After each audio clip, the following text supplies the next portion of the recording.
India, the committee is concerned with recent unrest and restrictions on civil liberties in the Indian state of Punjab and will closely monitor the situation.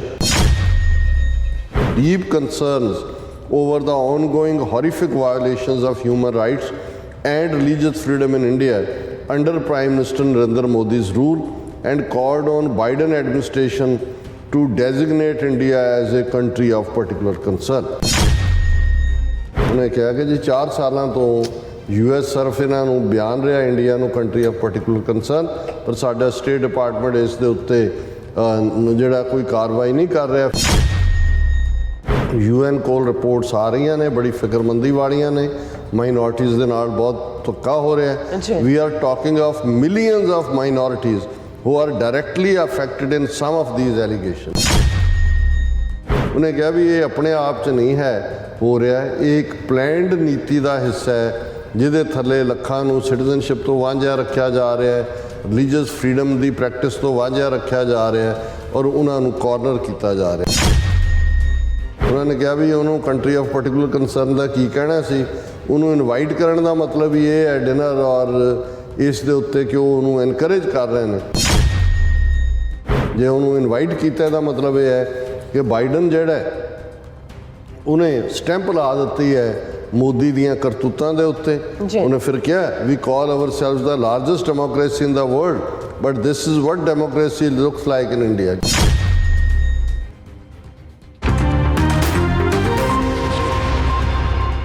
Viewers welcome back our programme. So viewers गलबात करन जा रहे हैं कि US Congress विच भारत विच जिहड़ी मनुखी हक्कां दे कानून नूं लै के एक ब्रीफिंग हुई है जिस विच मोदी नूं खूब रगड़े लगाए गए ने।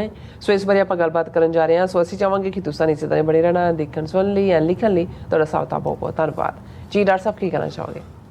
देखो बहुत वार साडे कुछ व्यूअर्स वालों जदों कोई घटनाक्रम आले दुआले हुंदा है, वो कहंदे ने जी इत्थे की हो रहा है, की एक्टिविटी है, अमरीकन ला मेकरस नूं क्यों नहीं दस्सिया जांदा, जानकारी क्यों नहीं दित्ती जाती।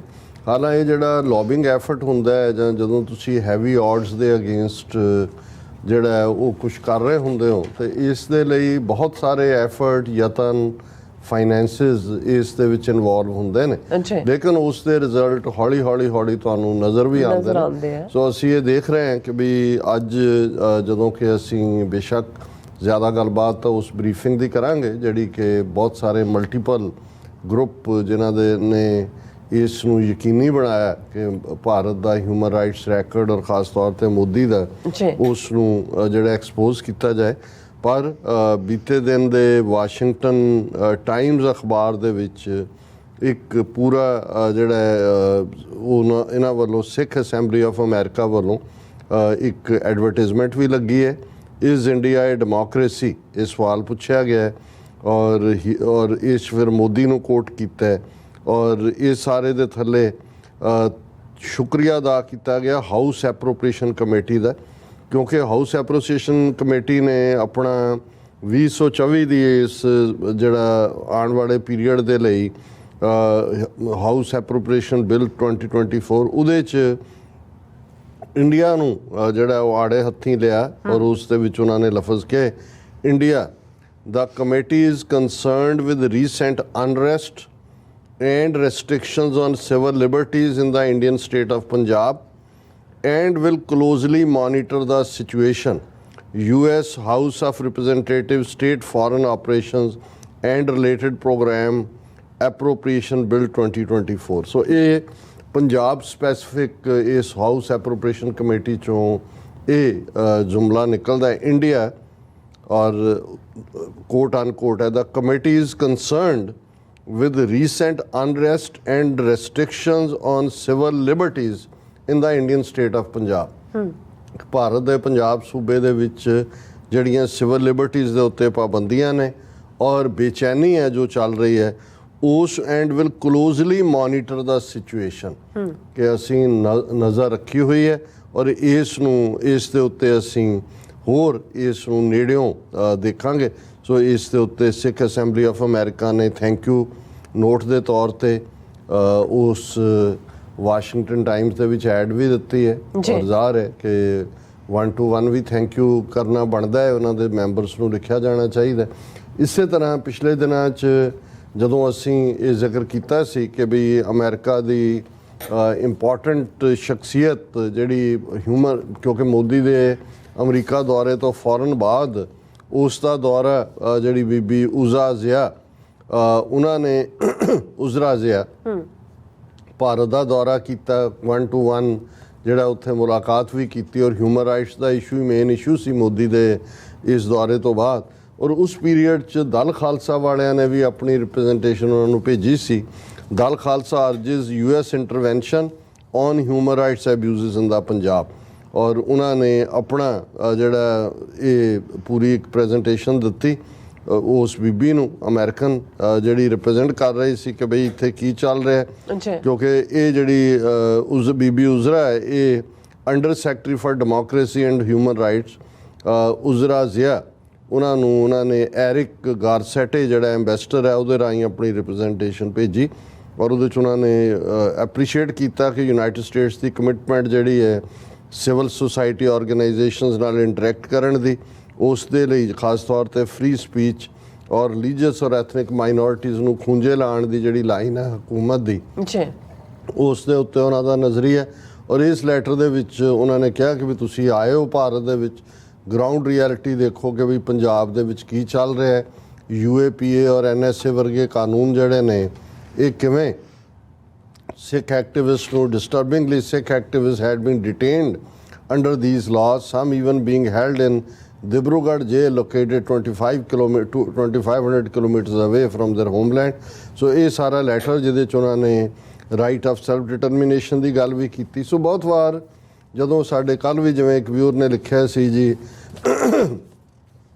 ਫਲਾਂ ਜਥੇਬੰਦੀ ਫਲਾਂ ਮੂਵ ਦਾ ਸਪੋਰਟ ਨਹੀਂ ਕਰਦੀ, ਮੈਂ ਸਮਝਦਾ ਵੀ ਸਾਨੂੰ ਇੱਕ ਦੂਸਰੇ ਪ੍ਰਤੀ ਸਤਿਕਾਰਤ ਭਾਵਨਾ ਦੇ ਨਾਲ ਵਿਚਰਨਾ ਚਾਹੀਦਾ ਹੈ। ਜਿਹੜਾ ਜਿੰਨਾ ਕਰ ਰਿਹਾ ਉਹਨੂੰ ਐਪਰੀਸ਼ੀਏਟ ਕਰੋ ਔਰ ਉਸ ਨੂੰ ਐਨਕਰੇਜ ਕਰੋ ਕਿ ਭਾਈ ਜਿਹੜਾ ਦੂਸਰੇ ਦਾ ਕੰਮ ਹੈ ਉਸ ਨੂੰ ਵੀ ਐਪਰੀਸ਼ੀਏਟ ਕਰੋ। ਤੇ ਜੇ ਅਸੀਂ ਸਿਰਫ ਡੰਡਾ ਲੈ ਕੇ ਹੀ ਸਿਰ ਤੇ ਬੈਠੇ ਹੋਣਾ ਕਿ ਜੀ ਨਹੀਂ ਤੁਸੀਂ ਇਸ ਨੂੰ ਸਪੋਰਟ ਕਰੋ, ਤੁਸੀਂ ਇੱਕ ਵਰਕਰ ਬਣ ਕੇ ਕੰਮ ਕਰੋ, ਤੇ ਫਿਰ ਇਵੇਂ ਹੁੰਦਾ ਨਹੀਂ ਹੈ। ਇਵੇਂ ਤੁਸੀਂ ਆਪਣਾ ਸਤਿਕਾਰ ਵੀ ਗਵਾਉਂਦੇ ਹੋ।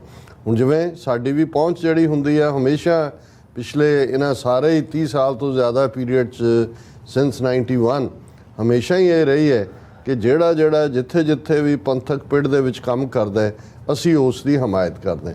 ਹੁਣ ਜੇ ਕਿਸੇ ਨੂੰ ਲੱਗੇ ਕਿ ਜੀ ਅਸੀਂ ਹਮਾਇਤ ਉਵੇਂ ਨਹੀਂ ਕਰਦੇ ਜਿਵੇਂ ਉਹਨਾਂ ਦਾ ਇੱਕ ਲਾਇਲ ਵਰਕਰ ਜਾਂ ਪੇਡ ਵਰਕਰ ਕਰਦਾ ਤੇ ਸਾਡੇ ਤੋਂ ਉਹ ਤਵੱਕੋ ਹੋਏ ਤਾਂ ਉਵੇਂ ਨਹੀਂ ਹੋਣਾ। ਹਾਂਜੀ, ਅਸੀਂ ਇਹ ਦੇਖਦੇ ਹਾਂ ਕਿ ਭਾਈ ਅਸੀਂ ਕਿਸੇ ਨੂੰ ਜਿਹੜਾ ਹੈ ਉਸ ਦੇ ਕੰਮ ਤੇ ਆਧਾਰਿਤ ਜਿਸ 'ਚੋਂ ਪੰਥ ਦਾ ਭਲਾ ਨਿਕਲਦਾ ਹੋਏ, ਹੀਰੋ ਵਰਸ਼ਿਪ ਇੱਕ ਇੰਡੀਵਿਜੂਅਲ ਵਰਸ਼ਿਪ ਜਾਂ ਕਿਸੇ ਇੱਕ ਦੇ ਨਾਲ ਠੀਕ ਹੈ ਇੱਕ ਸਟੇਜ ਸੀ ਪੰਥਕ ਕਮੇਟੀ ਉਹਨਾਂ ਦੇ ਸਾਰੇ ਸੈਟਅਪ ਦੇ ਨਾਲ ਅਸੀਂ ਤੁਰੇ, ਲੇਕਿਨ ਉਸ ਪੀਰੀਅਡ 'ਚ ਵੀ ਜਦੋਂ ਸਾਡੀ ਕਮਿਟਮੈਂਟ ਚਾਰ ਜੁਝਾਰੂ ਜਥੇਬੰਦੀਆਂ ਜਾਂ ਪੰਥਕ ਕਮੇਟੀ ਦੇ ਏਜੰਡੇ ਨਾਲ ਸੀ ਉਦੋਂ ਵੀ ਸਾਡੀ ਪਹੁੰਚ ਇਹ ਸੀ, ਹਾਲਾਂ ਆਪਸ 'ਚ ਉਲਝਣ ਵਾਲੇ ਵੀ ਸੀ ਲੇਕਿਨ ਸਾਡਾ ਸੀ ਕਿ ਭਾਈ ਨਹੀਂ ਜਿਹੜਾ ਪੰਥ ਲਈ ਕੰਮ ਕਰਦੇ।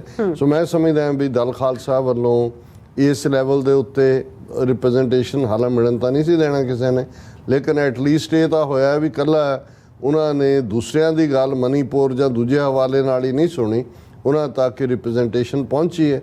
ਔਰ ਇਸੇ ਤਰ੍ਹਾਂ ਜਿਵੇਂ ਵੀਰ ਸਵਰਨਜੀਤ ਸਿੰਘ ਔਰ ਇਹਨਾਂ ਸਾਰਿਆਂ ਦੇ ਐਫਰਟਸ ਨਾਲ ਇਹ ਹਾਊਸ ਐਪਰੋਪ੍ਰੀਏਸ਼ਨਸ ਕਮੇਟੀ ਵੱਲੋਂ 2024 ਬਿੱਲ ਦੇ ਮੌਕੇ ਵੀ ਇੰਡੀਆ ਨੂੰ ਵਾਰਨ ਕੀਤਾ ਗਿਆ ਕਿ ਭਾਈ ਪੰਜਾਬ 'ਚ ਜਿਹੜਾ ਸਿਵਲ ਅਨਰੈਸਟ ਹੈ ਔਰ ਸਿਵਲ ਲਿਬਰਟੀਜ਼ ਦੀ ਵਾਇਲੇਸ਼ਨ ਹੈ ਉਸ ਦੇ ਉੱਤੇ ਅਸੀਂ ਅੱਖ ਰੱਖੀ ਹੋਈ ਹੈ, ਇਹ ਐਪਰੀਸ਼ੀਏਬਲ ਹੈ। ਹੁਣ ਇਹ ਹਾਲਾਂ ਜੇ ਮੈਨੂੰ ਇਸ ਬਰੀਫਿੰਗ ਦਾ ਪਤਾ ਹੁੰਦਾ ਤਾਂ ਮੈਂ ਜ਼ਰੂਰ ਪਾਰਟਿਸਿਪੇਸ਼ਨ ਲਈ ਵੀ ਜਾਂਦਾ। ਔਰ ਇਹ ਬਰੀਫਿੰਗ ਜਿਸ ਦੇ ਵਿੱਚ congress woman Rashida Tlaib UN special reporter United Nation ਦੇ ਜਿਹੜੀ ਹਿਊਮਨ ਰਾਈਟਸ ਔਰ ਜੈਨੋਸਾਈਡ ਤੇ US ਸਰਵ ਕਮਿਸ਼ਨਰ ਇਹਨਾਂ ਸਾਰਿਆਂ ਨੇ US ਕਾਂਗਰਸ ਦੇ ਵਿੱਚ ਬਰੀਫਿੰਗ ਕੀਤੀ। ਔਰ ਮੈਂ ਇਹ ਵੀ ਦੱਸਦਾ ਕਿ ਇਹ ਬੀਬੀ ਰਸ਼ੀਦਾ ਉਹਨਾਂ ਬੀਬੀਆਂ 'ਚੋਂ ਹੈ ਜਿਨ੍ਹਾਂ ਨੇ ਜਦੋਂ ਮੋਦੀ ਨੇ state of the union address ਦਿੱਤਾ ਤੇ ਇਹਨਾਂ ਨੇ ਬਾਈਕਾਟ ਕੀਤਾ ਸੀ। ਇਹਨਾਂ ਨੇ ਕਿਹਾ ਕਿ ਵੀ ਇਹ ਵਾਇਲੇਟਰ ਹੈ ਹਿਊਮਨ ਰਾਈਟਸ ਦਾ, ਜੋ ਜ਼ੁਲਮ ਕਰ ਰਿਹਾ ਸੀ ਇਹਦੀ ਸ਼ਕਲ ਨਹੀਂ ਦੇਖਣਾ ਚਾਹੁੰਦੀ ਹੈ।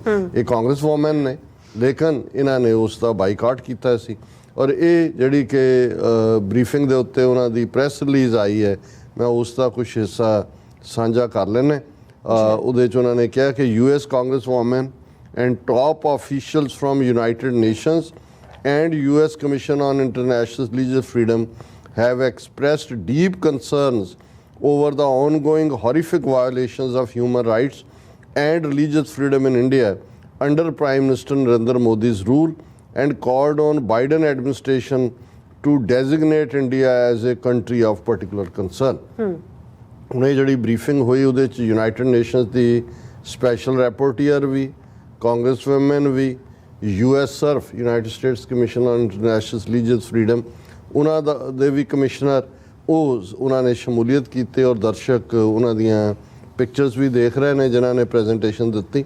ਔਰ ਇਹ ਜਿਹੜੀ ਸਪੈਸ਼ਲ ਕਾਂਗਰੈਸ਼ਨਲ ਬਰੀਫਿੰਗ ਹੋਈ ਹੈ ਇਹ 19 ਜੁਲਾਈ ਨੂੰ ਹੋਈ ਹੈ, ਕੱਲ ਰੇਬਰਨ ਹਾਊਸ ਦੇ ਵਿੱਚ, ਰੇਬਰਨ ਆਫਿਸ ਬਿਲਡਿੰਗ।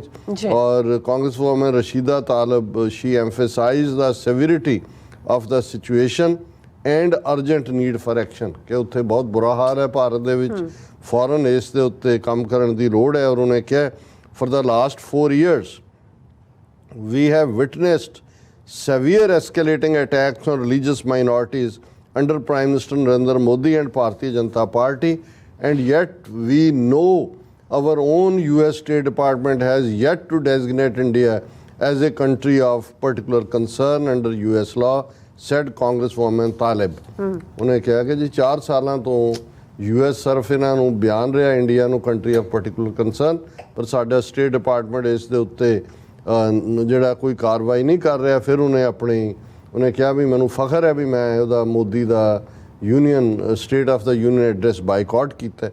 ਹੁਣ ਜਿਹੜਾ ਮਾਈਨੋਰਿਟੀ ਰਾਈਟਸ ਦੇ ਉੱਤੇ ਯੂਨਾਈਟਿਡ ਨੇਸ਼ਨ ਦਾ ਸਪੈਸ਼ਲ ਰੈਪੋਰਟੀਅਰ ਹੈ ਉਹ ਮਿਸਟਰ ਫਰਨੈਂਡ ਡੀ ਵਾਰਨੇਸ ਹੈ। ਉਹਨੇ ਕਿਹਾ there is an obvious and disturbing trend in the increasing allegations relating to human rights abuses against minorities that are being submitted to the UN regarding India। ਉਹਨਾਂ ਨੇ ਕਿਹਾ ਜੋ ਸਾਡੇ ਕੋਲ UN ਕੋਲ ਰਿਪੋਰਟਸ ਆ ਰਹੀਆਂ ਨੇ ਬੜੀ ਫਿਕਰਮੰਦੀ ਵਾਲੀਆਂ ਨੇ, ਮਾਈਨੋਰਿਟੀਜ਼ ਦੇ ਨਾਲ ਬਹੁਤ ਧੱਕਾ ਹੋ ਰਿਹਾ ਹੈ। We are talking of millions of minorities who are directly affected in some of these allegations, millions ਕਿ ਭਾਈ ਇਹ ਮਿਲੀਅਨਸ ਨੇ ਮਾਈਨੋਰਿਟੀਜ਼ ਵਾਲੇ ਜਿਹੜੇ ਪ੍ਰਭਾਵਿਤ ਹੋ ਰਹੇ ਨੇ।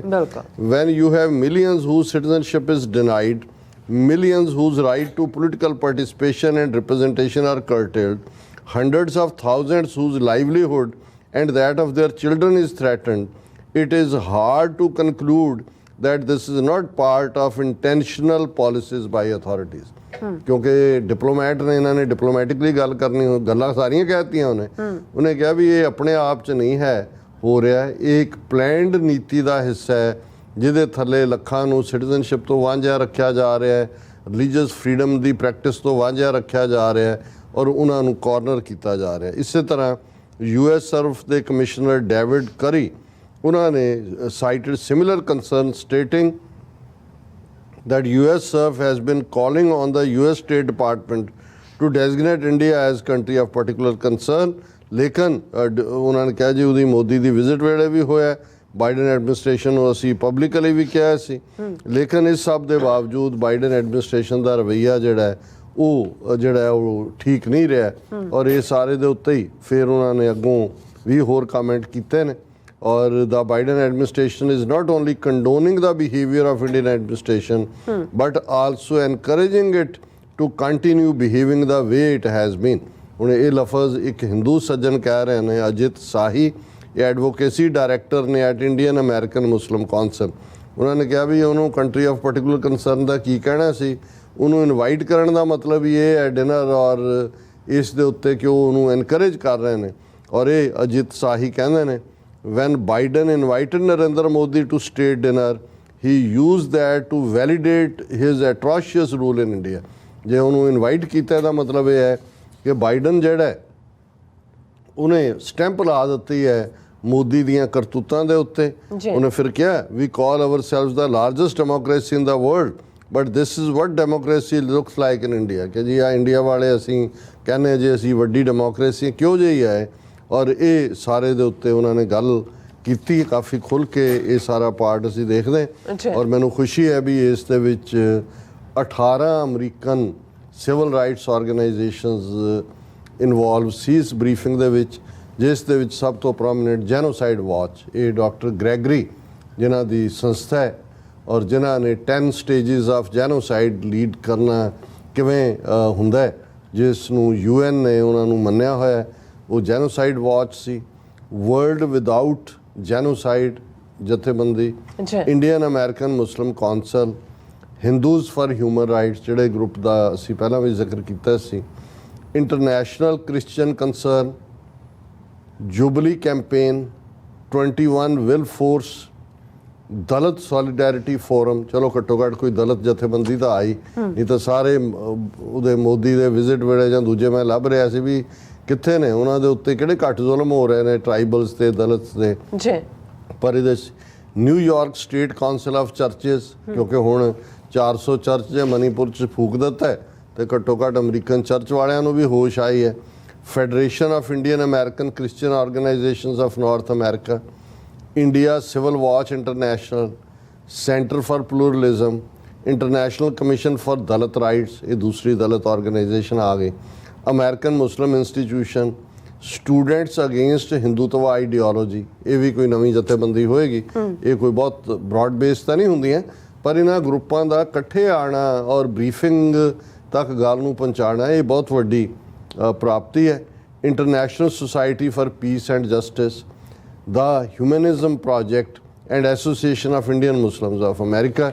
ਸੋ ਅਸੀਂ ਇਹ ਜਿਹੜੀਆਂ ਸਾਰੀਆਂ 18 ਅਮਰੀਕਨ ਸਿਵਲ ਰਾਈਟਸ ਆਰਗੇਨਾਈਜੇਸ਼ਨਸ ਨੇ ਉਹਨਾਂ ਨੂੰ ਮੁਬਾਰਕਬਾਦ ਦਿੰਦੇ ਹਾਂ ਕਿ ਭਾਈ ਭਾਵੇਂ ਲੇਟ ਹੀ ਸਹੀ, ਚਾਹੀਦਾ ਤਾਂ ਇਹ ਸੀ ਕਿ ਬਰੀਫਿੰਗ ਜਾਂ ਇਸ ਲੈਵਲ ਦੀ ਗੱਲਬਾਤ ਜਦੋਂ 21, 22, 23 ਜੂਨ ਨੂੰ ਮੋਦੀ ਇੱਥੇ ਸੀ ਉਦੋਂ ਹੁੰਦਾ, ਹੁਣ ਭਾਵੇਂ ਮਹੀਨੇ ਬਾਅਦ ਹੀ ਹੋ ਰਿਹਾ, ਲੇਕਿਨ ਇੱਕ ਪ੍ਰੈਸ਼ਰ ਜ਼ਰੂਰ ਬਿਲਟ ਹੋ ਰਿਹਾ ਕਿ ਭਾਈ ਜੋ ਭਾਰਤ ਦੇ ਵਿੱਚ ਚੱਲ ਰਿਹਾ ਡੈਮੋਕ੍ਰੇਸੀ ਦਾ ਇੱਕ ਲਬਾਦਾ ਓੜ ਕੇ ਅਸਲ ਦੇ ਵਿੱਚ ਇਹ ਨਾਜ਼ੀ ਆਈਡੀਓਲੋਜੀ ਵਾਂਗ ਹੈ ਔਰ ਸਿੱਖਾਂ ਨੇ ਤਾਂ ਆਪਣਾ ਝੰਡਾ ਚੁੱਕਣਾ ਹੀ ਹੈ, ਉਹਨਾਂ ਨੇ ਚੁੱਕਿਆ।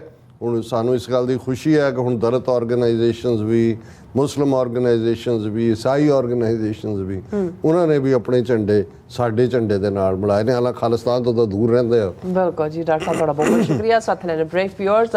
ਤੁਸੀਂ ਇਸੇ ਤਰ੍ਹਾਂ ਜੁੜੇ ਰਹਿਣਾ, ਮਿਲਦੇ ਹਾਂ ਛੋਟੇ ਜਿਹੇ ਵਕਫੇ ਤੋਂ ਬਾਅਦ।